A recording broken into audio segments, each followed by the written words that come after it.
जय जगन्नाथ ओडिपिक चैनल रे पुणी एक गुरुत्वपूर्ण एपिसोड नहीं मु आपण मानक सम्मुख रे उपस्थित। आमे आगरू कहितलु अपेक्षा कर नवेम्बर 10 पर सही संदर्भ रे श्री पंडित रविनारायण महापात्र एबे कौन कहउचंती चलंतु आमे तांको ठारू सुनिबा। एही गुरुत्वपूर्ण एपिसोड को शेष पर्यंत देखंतु ओ लाइक शेयर सब्सक्राइब करी अन्य मानकु मेसेज दियंतु ओ सतर्क करंतु।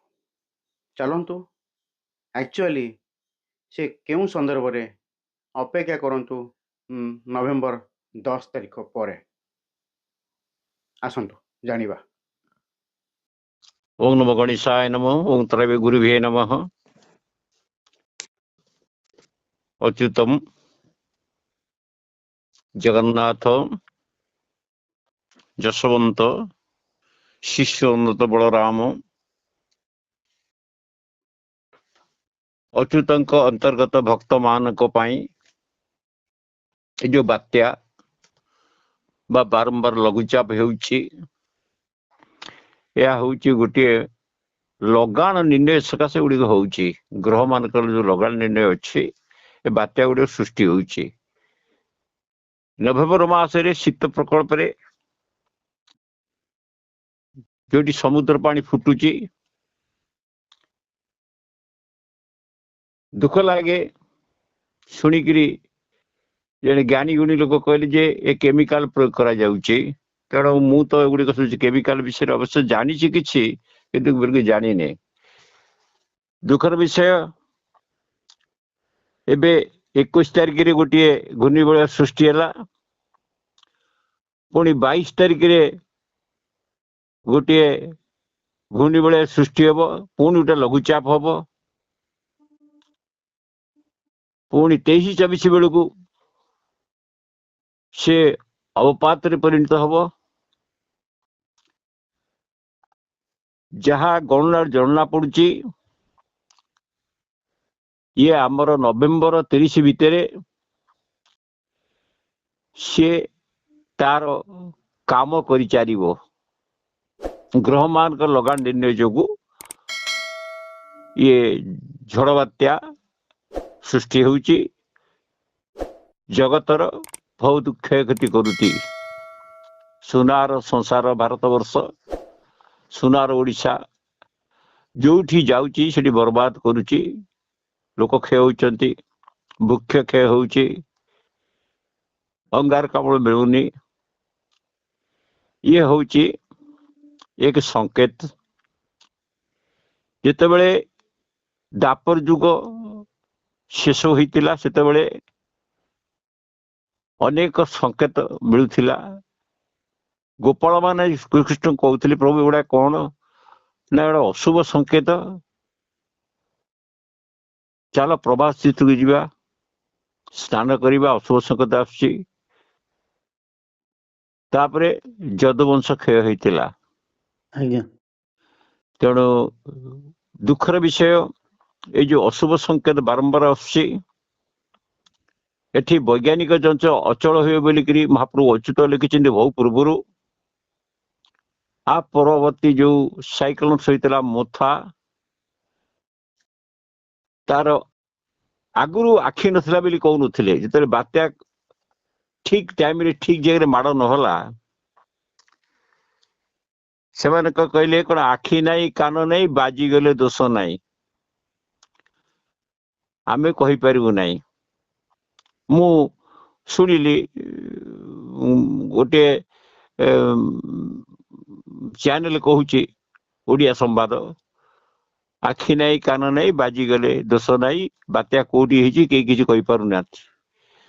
तेणु आगुरु बात्या आखि नथला बोली कहि नथिले। बात्या अमुक जगह माड़ाबो मछलीपटना गोपालपुर आंध्र भितर कलिंगपटना किंतु बात्या गला ताठू 100 किलोमीटर दूर को। एबे जो बात्या आसुची ये प्रभुंकर होला लीलामय संसार।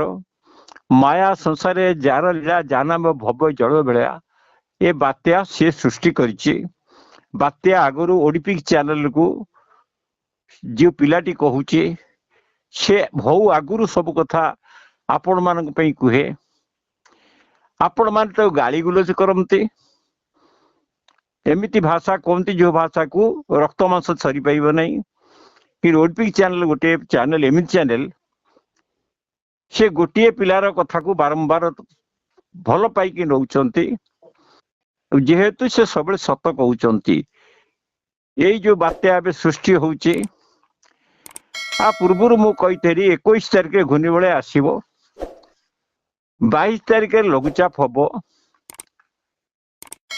24 ଘଣ୍ଟା ଭିତରେ ସିଏ ଅବପାତରେ ପରିଣତ ହବ, 24, 25, 26, 27, 28 ସମୁଦ୍ର ଭିତରେ ରହିବ, ଭୀଷଣ ବାତ୍ୟା ରୂପରେ ପରିଣତ ହବ, ଆଉ ଗୋଟେ ଲଘୁଚାପ ଆସିବ, ଇଏ ଯଦି ବହେ ତାପରେ ଆଉ ଗୋଟେ ଲଘୁଚାପ ତାର ସଂକଳ ହବ। ତେଣୁ ସେ ଭୀଷଣ ବାତ୍ୟା ହେଲା ପରେ ସେ ଓଡ଼ିଶାର କ୍ଷତି କରିବ। ଯୋଉ ମହାପ୍ରଭୁ ମାନେ କହୁଛନ୍ତି, ବିଜ୍ଞାନୀ ମାନେ କହୁଛନ୍ତି ତାମିଲନାଡୁ ଆନ୍ଧ୍ରପ୍ରଦେଶରେ ଯିବ, ତାହା ସତ ହବ ନାହିଁ, ତାହା ଓଡ଼ିଶାରେ କ୍ଷତି କରିବ। ତାପରେ ଆପଣ ଦେଖନ୍ତୁ ଏଇ ଚ୍ୟାନେଲରେ ଯୋଉ 2 ଦିନ ପରେ ଛଡା ହେଇଛି ଯେ ଲଘୁଚାପ ପରେ ଲଘୁଚାପ 3-4ଟା ଲଘୁଚାପ ହବ। ଶ୍ରୀଲଙ୍କା ଲଘୁଚାପ, ମୋହନାର ଲଘୁଚାପ, ତାପରେ ବଙ୍ଗୋପସାଗର ଲଘୁଚାପ, ପଶ୍ଚିମ ବଙ୍ଗୋପସାଗର ଲଘୁଚାପ, ଦକ୍ଷିଣ ବଙ୍ଗୋପସାଗର ଲଘୁଚାପ, ଏକଦମ 4-5ଟା ଲଘୁଚାପ। ତାପରେ ଆପଣଙ୍କର ଆରବ ସାଗର ଲଘୁଚାପ, ଆରବ ସବୁ ଲଘୁଚାପ ଆସେ ମିଶିବାର ଚାନ୍ସ ବେଶୀ ଅଛି। ଇଏ ଲଘୁଚାପ ମିଶିବାର ଚାନ୍ସ କି 2ଟି ଲଘୁଚାପ ମିଶିବ, କିନ୍ତୁ ତାପରେ ଡିସେମ୍ବର ମାସକୁ 4-5 ଆଡକୁ ପଳେଇବ ବାତ୍ୟା। ଏମିତି ବାତ୍ୟା ଗୋଟେ ଆସିବ, ଇଏ ଗଲା ପରେ ଆଉ ଗୋଟେ ବାତ୍ୟା ଆସିବ, ତାପରେ ଡିସେମ୍ବର ମାସ 4 ତାରିଖ ପରେ ବାତ୍ୟା ଆସି, ତାପରେ ପାଗ ପରିବର୍ତ୍ତନ ହେବାର ସମ୍ଭାବନା ନାହିଁ। ତେଣୁ ମୁଁ ବର୍ତ୍ତମାନ କହିବି ଏବେ ଯୋଉ ବାତ୍ୟା ଆସୁଛି, ଏ ବାତ୍ୟା ସାଙ୍ଗରେ ସୁନାମି ହବ, ଭୂମିକମ୍ପ ହବ। ତେଣୁ ଏଇଟା ଆମକୁ ଯାହା ନିର୍ଦ୍ଦେଶ ମିଳିଥାଏ ଆମେ କହୁ। ଆଉ ମହାମାରୀ ବିଶାସଂକେତରେ ବାତିବ ବୋଲି କୁହାଯାଇଥିଲା, ଏ ବି ବାତିବ। ତେଣୁ ଯେତେ ପାରିବେ ଆପଣ ସତର୍କ ରୁହନ୍ତୁ, ଭୟଭୀତ ରୁହନ୍ତୁ ନାହିଁ। କାରଣ ଓଡ଼ିଶା ହେଉଛି ବାତ୍ୟା ପ୍ରବଣ ଦେଶ, ବହୁ ବାତ୍ୟା ଆମେ ଦେଖିଛୁ। କିନ୍ତୁ ଏବେ ଯୋଉ ବାତ୍ୟା ହଉଛି, ଦୀର୍ଘ 20 ବର୍ଷ ପରେ ଏମିତି ବାତ୍ୟା ଅନ୍ୟ ଜାଗାରେ ହେଇଥିଲା, ତେଣୁ ଆଜି ଓଡ଼ିଶାରେ ହଉଛି। ତେଣୁ ଆପଣ ମାନେ ଏଇ ଯୋଉ ଓଡିପିକ୍ ଚ୍ୟାନେଲରେ ଏଇ ଯୋଉ ବୁଢା ବାମୁଣ କହୁଛି, ଏ ବହୁ ଆଗରୁ କହିଛି, ଆଉ ଏବେ ବି କହୁଛି, ଆଉ ଯାହାଟା କହୁଛି ସତ କହୁଛି।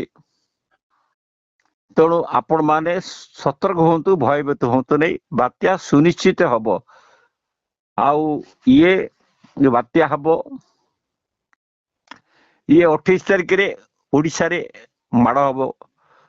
କିନ୍ତୁ ଯେହେତୁ ଆଉ ଗୋଟେ ବାତ୍ୟା ମିଶୁଛି, ସେ ଡିସେମ୍ବର 4 ବିଷୟ ପଳେଇବ, ପବନ ଚାଲିବ, ବାତ୍ୟା ଚାଲିବ, ଭୟଙ୍କର ବାତ୍ୟା ହବାର ସମ୍ଭାବନା ବେଶୀ ଅଛି।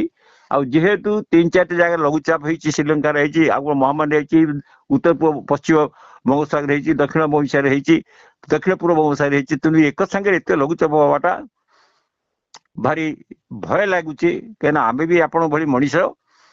ତେଣୁ ଇଏ ହଉଛି ଏକମାତ୍ର ପ୍ରଳୟର ଦିନ। ତେଣୁ ପ୍ରଳୟ ପାଇଁ ସତର୍କ ରୁହନ୍ତୁ, ଭୟଭୀତ ରୁହନ୍ତୁ ନାହିଁ। ସେ ବାତ୍ୟା ସେ ବି ଖେଳ ଖେଳିବ। ଆଉ ସେ ବାତ୍ୟା ଇଏ ତଳକୁ ଯାଇଥିଲା, ଇଏ ଉପରକୁ ଆସିବ। ଇଏ ହଉଛି ପ୍ରଭୁଙ୍କ ଜଗନ୍ନାଥଙ୍କର ଖେଳ। ଆଉ ଯାହା ବି ହଉଛି ସବୁ ଜଗନ୍ନାଥଙ୍କ ନିର୍ଦ୍ଦେଶରେ ହଉଛି। ଜଗନ୍ନାଥ ତା ଦେହରେ ଦସ୍ତଖତ କରିଦେଇଛନ୍ତି। ହଁ ଦସ୍ତଖତ କରିଦେଇଛନ୍ତି ଆଜ୍ଞା, ଜଗନ୍ନାଥ ତା ଦସ୍ତଖତ କରିଦେଇଛନ୍ତି। ଆଜ୍ଞା। ରୋହିଣୀ କୁଣ୍ଡରୁ ସେ ସବୁ ପଠଉଛନ୍ତି। ଆଉ ଅନେକ ସାଧୁସନ୍ଥ ବା ମହନ୍ତ ସିଦ୍ଧ ସାଧକ ମାନେ କହୁଛନ୍ତି, ତୁମେ ବାତ୍ୟା ସୃଷ୍ଟି କରୁଛ, ତୁମେ ବାତ୍ୟା ବନ୍ଦ କର। କିନ୍ତୁ ମୋର ସେମାନଙ୍କ ଅନୁରୋଧ, ମୁଁ ବାତ୍ୟା ସୃଷ୍ଟି କରୁନି କି ବାତ୍ୟା ବନ୍ଦ କରୁନି। ହଁ, ବାତ୍ୟା ବନ୍ଦ କରିବାକୁ ଚେଷ୍ଟା କରୁଛି କାଲିଠୁ, ସତ କହୁଛି ଯେ ବାତ୍ୟା ନ ହଉ। ହେ ପ୍ରଭୁ, ମୋ କଥା ମିଛ ହେଇଯାଉ। ମୁଁ କହିଛି 10 ରୁ 30 ଭିତରେ ବାତ୍ୟା ହବ, ମହାବାତ୍ୟା ହବ, ତେଣୁ ସେ ବନ୍ଦ ହେଇଯାଉ। କାହିଁକିନା ବହୁତ ଧାନ ଫସଲ ନଷ୍ଟ ହେଇଯିବ, ଲୋକ ଖାଇବାକୁ ପାଇବେନି, ଦୁର୍ଭିକ୍ଷ ପଡିଯିବ। ତେଣୁ ମୁଁ ଚାହୁଁନି ବାତ୍ୟା ହବାକୁ, କିନ୍ତୁ ସେମାନେ ଅଜ୍ଞାନତାରେ କହୁଛି ତୁମେ ବାତ୍ୟା ସୃଷ୍ଟି କରୁଛ। ତେଣୁ ମୁଁ ଦୁଃଖ ଲାଗେ, ମୁଁ ଜଣେ ରଜବୀଜ ଗଣା ପଞ୍ଚଭୂତ ଶରୀର, ମୁଁ ବାତ୍ୟା ସୃଷ୍ଟି କରୁଛି, ତମେ କହିକି ସୃଷ୍ଟି କରୁଛ, ଏଇଟା ମୋ ମନକୁ ପାଇଲା ନାହିଁ। ତେଣୁ ମୁଁ ବାତ୍ୟା ସୃଷ୍ଟି କରୁନି ଆଜ୍ଞା। ବାତ୍ୟା ସୃଷ୍ଟି କରୁଛି ଜଗନ୍ନାଥ। ସେ ଦସ୍ତଖତ ମାରି ଦେଇଛି ଯେ ବାତ୍ୟା ଅମୁକ ତାରିଖରେ ହବ, ସେମାନେ ହବ, ବୈଜ୍ଞାନିକ ଟେରି ପାଇବେନି, ସିଏ ହବ।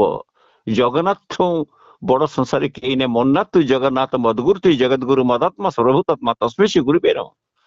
ସେ ଜଗତର ଗୁରୁ, ସେ ଜଗତର ସ୍ୱାମୀ। ଆମେ ସବୁ ପ୍ରକୃତି ରୂପ ପୁରୁଷ ଜନ୍ମ ହେଇଛେ, କିନ୍ତୁ ଆମେ ସବୁ ସ୍ତ୍ରୀ। ଏକମାତ୍ର ସ୍ୱାମୀ ଜଗନ୍ନାଥ।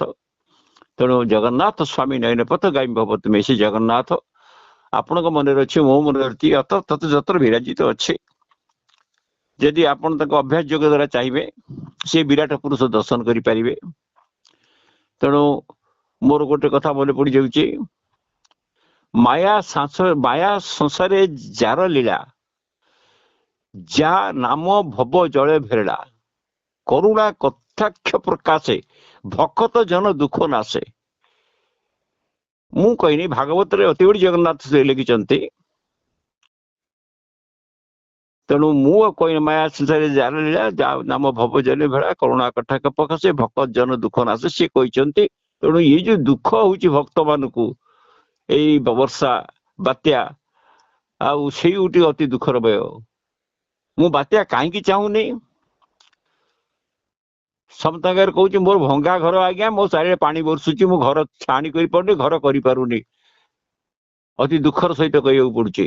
ତେଣୁ ବାତ୍ୟା ନ ହଉ ବୋଲି ଚାହୁଁଛି, କାହିଁକିନା ମୋର ବର୍ଷା ହେଲେ ମୁଁ ଭାସିବି, ରାତି ଯାକ ଆମେ ବସିଥିବୁ ଘର ଭିତରେ। ତେଣୁ ବାତ୍ୟା ମୁଁ ଚାହୁଁନି। ତେଣୁ ଯେ ପ୍ରଭୁଙ୍କର ସାକ୍ଷ୍ୟ ରହିଛି, ସେ ପ୍ରଭୁ ତାଙ୍କ ସାକ୍ଷ୍ୟକୁ ନିଶ୍ଚୟ କରିବେ, ଏତେ ସନ୍ଦେହ ନାହିଁ।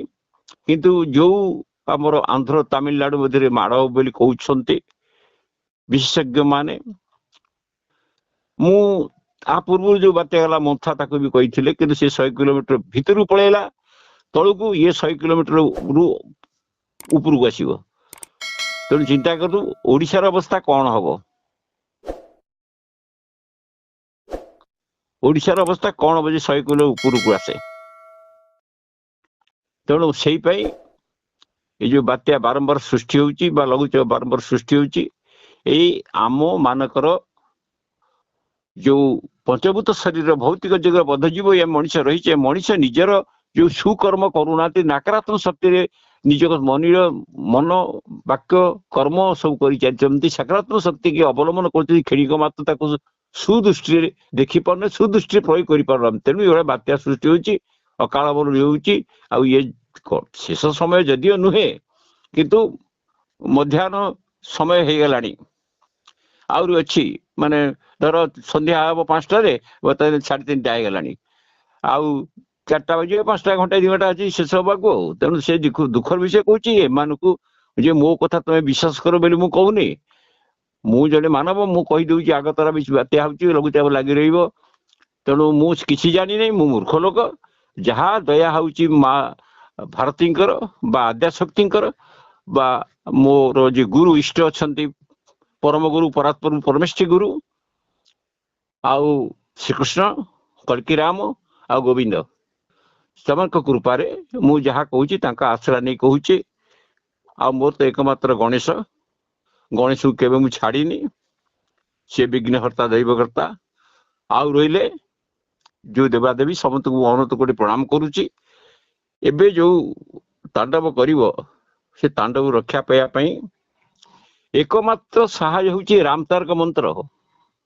ମୁଁ ବାରମ୍ବାର କହୁଛି, ରାମତାରକ ମନ୍ତ୍ର ଜପ, ଯାହାକୁ ଶିବ ଜପୁଛନ୍ତି ଶିବ ସମ୍ବତ୍ସରରେ, ଆଉ ତାଙ୍କ ସମ୍ବତ୍ସର ପଡିଛି, ସେ ରାମକୁ ଜପୁଛନ୍ତି, ଆମେ କଣ ଶ୍ୟାମକୁ ଜପିଲେ ହବ? ସେ ରାମକୁ ଜପ, ସେ ରାମତାରକ ମନ୍ତ୍ର ଜପନ୍ତୁ। ଏଇ ଯୋଉ ମହାପ୍ରଳୟ ଆସୁଛି, বা ভূমিকম্প হব, সুনামি হব, প্রচন্ড গাড়ি আক্সিডেন্ট হব, প্রচন্ড গাড়ি আক্সিডেন্ট হব, প্রচন্ড খଣ୍ଡ বাତ୍ୟା হବ, ପ୍ରଚଣ୍ଡ ବାତ୍ୟା ବୋଇବ। କେମିତି ବୋଇବ ତା ବି କହିଦଉଛି। ଧର ଆପଣ ଗୋଟିଏ ଜାଗାରେ ବସିଛନ୍ତି, ଗୋଟେ ପବନ ଆସିବ 12 ହାତ 14 ହାତ 15 ହାତ ଭିତରେ, ସେ ସବୁ ଗଛ ଦ୍ୱାରା ଭାଙ୍ଗି ଦେଇ ପଳେଇବ ସେଇ ସିଧାରେ। ସେଠି ଯେତେ ଲୋକ ଥିବେ ସଫା ହେଇଯିବେ, ଆଉ ବାହାର 10-12 ଦିନ ସେ ଲୋକ ସବୁ ବଞ୍ଚିଥିବେ। ଏଇଭଳି ସମୟ ଆସିଗଲା। ତେଣୁ ସେଥିପାଇଁ ଆମେ ଯୋଉ ରାମ ରାମ ସତ୍ୟ ହରି ନାମ ସତ୍ୟ ହେ ଗୋଟେ ସବୁକୁ ନେଲା ବେଳେ କହୁଛେ। ତେଣୁ ରାମ ନାମକୁ ଜପନ୍ତୁ। କୋଉ ରାମ? ଯୋଉ ତାରକ ରାମ, ଯିଏ ତାରିବ। ରମଇତି ଜି ରାମ। ଯଦି କିଛି ନୁହେଁ ରାମ ଆୟର ରାମଚନ୍ଦ୍ର ରାମଚନ୍ଦ୍ର ଏ ବେଦ ସେ ରଘୁନାଥ ସୀତାପତେ ଏତେ ନମ। ଯୋଉ ବ୍ରାହ୍ମଣଙ୍କର ଆଉ ଦଉଛନ୍ତି ତାକୁ ବି ଜପିଲେ ଚଳିବ, କିଛିଟା ଫଳ ମିଳିବ ତା ଦେହରେ। କିନ୍ତୁ ରାମତାରକ ମତରେ ଅଧିକା ଫଳ ମିଳିବ। ତେଣୁ ରାମତାରକ ମନ୍ତ୍ର ସେ କରନ୍ତୁ। ବର୍ତ୍ତମାନ ପୃଥିବୀରେ ଜଳ 3 ଭାଗ, ସ୍ଥଳ ଭାଗେ। ତେଣୁ ଜଳ 3 ଭାଗେ ତାର ଲୀଳାଖେଳା ଆରମ୍ଭ କରୁଛି ସେ ଜଗନ୍ନାଥଙ୍କ ସ୍ୱାକ୍ଷର ଅନୁସାରେ। ଆଉ ଜଗନ୍ନାଥ ପାଖରେ ଯିଏ ରହିଛି, 99 ମସିହାକୁ ଶରଣ ନେଇଛି, ଜଗନ୍ନାଥଙ୍କୁ ଶରଣ ଦେଇଛନ୍ତି କି ନାହିଁ ସେ ସମୟ କହିବ। କାହିଁକିନା ମୁଁ ସମୟ ସାପେକ୍ଷରେ ଅଛି। ମୁଁ ଜଗତର ମଙ୍ଗଳ ସବୁବେଳେ ଚିନ୍ତା କରୁଛି, ଆଉ ଜଗତର ହିତ ପାଇଁ ସବୁବେଳେ କର୍ତ୍ତବ୍ୟ କରୁଛି। ଆଉ ବହୁ ଆଗରୁ ବି କହୁଛି ଯେ ଲଘୁଚାପ ପରେ ଲଘୁଚାପ ହବ, ଲଘୁଚାପ ପରେ ଲଘୁଚାପ ହବ। ଅମୁକରୁ 10 ତାରିଖରୁ 15 ତାରିଖ 10 ତାରିଖରୁ ନେଇକି 30 ତାରିଖ ଭିତରେ ବାତ୍ୟା ହେବାର ସମ୍ଭାବନା ଅଛି। ସେ ବାତ୍ୟା ହବ। ଆଉ ସେମିତି ଅକ୍ଟୋବର ମାସରେ କହିଥିଲି ବାତ୍ୟା ହବ। ଯାହା ହଉ ଆମର ମିଡିଆ ଭାଇ ତ ନବରାତ୍ରିରେ ବାତ୍ୟା ଲେଖି ଦେଇଥିଲେ ଭୁଲରେ, କିନ୍ତୁ ମୁଁ କହିଥିଲି ଅକ୍ଟୋବରରେ ବାତ୍ୟା ହବ। 9 ଦିନ ପରେ ହେଇପାରେ, 10 ଦିନ ହେଇପାରେ, 4 ଦିନ ପରେ। ଅକ୍ଟୋବର ମାସରେ ବାତ୍ୟା ହବ ହେଇଥିଲା ମୋଥା। ଏବେ ବାତ୍ୟା ହବ। ତା ନା କଣ? ସୋନାୟା ନା କଣ ରଖିଛନ୍ତି, ୟୁନିକ୍ ମାନେ ଆମେରିକା ରଖିଛି। ତେଣୁ ମୁଁ ସେତେ ଜାଣିନି, ମୁଁ ପାଠଶାଠ ତ ପଢିଛି, ଏବେ ସେ ଆଖିକି ଦେଖାଯାଉନି, ବୟସ 80 ବର୍ଷ ହେଇଗଲା। ତେଣୁ ମୋର କହିବା କଥା, ଆପଣ ମାନେ ସଜାଗ ରୁହନ୍ତୁ, ଜାଗ୍ରତ ରୁହନ୍ତୁ। ବାତ୍ୟାରୁ ବଞ୍ଚିବା ପାଇଁ, ମରୁରୁ ବଞ୍ଚିବା ପାଇଁ, ଯୋଉ ଆସୁଛି ଆପଣଙ୍କର ମହାମାରୀ, ମାନେ ଆପଣଙ୍କର ନିଶ୍ୱାସ ପ୍ରଶ୍ୱାସ କଷ୍ଟ ହବ ପ୍ରତ୍ୟେକ ଜୀବଜଗତକୁ ଗୋଟେ ବେମାରୀ, ସେ ଗୋଟେ ମହାମାରୀ। ତେଣୁ ସେଠରୁ ବଞ୍ଚିବା ପାଇଁ ରାମତାରକ ମନ୍ତ୍ର ଜପିଲେ ସେଇ ରାମ ନିଶ୍ୱାସରେ ଆସୁଛନ୍ତି, ସେଇ ରାମ ପ୍ରଶ୍ୱାସରେ ଯାଉଛନ୍ତି, ସେଇ ହଂସ ସ୍ୱହଂ ସେଇ ହେବେ। ତେଣୁ ମୁଁ ଏତିକି କହି ରହୁଛି, ଭଗବାନ ସମସ୍ତଙ୍କ ମଙ୍ଗଳ କରନ୍ତୁ। ଏଇ ଯୋଉ ବାତ୍ୟା ବା ଘୂର୍ଣ୍ଣିଝଡ଼ ଆସୁଛି ବା ବର୍ଷା ହବ, ସେଥିରୁ ଧାନ ଫସଲ ରକ୍ଷା କରନ୍ତୁ, ଆଉ ଜୀବଜଗତକୁ ରକ୍ଷା କରନ୍ତୁ। ଏହି ମୋର ପ୍ରାର୍ଥନା। ଗଙ୍ଗେ ହର, ନର୍ମଦେ ହର, ଜଟାଶଙ୍କର ହର, ପାର୍ବତୀ ପତେ ହର ହର ମହାଦେବ।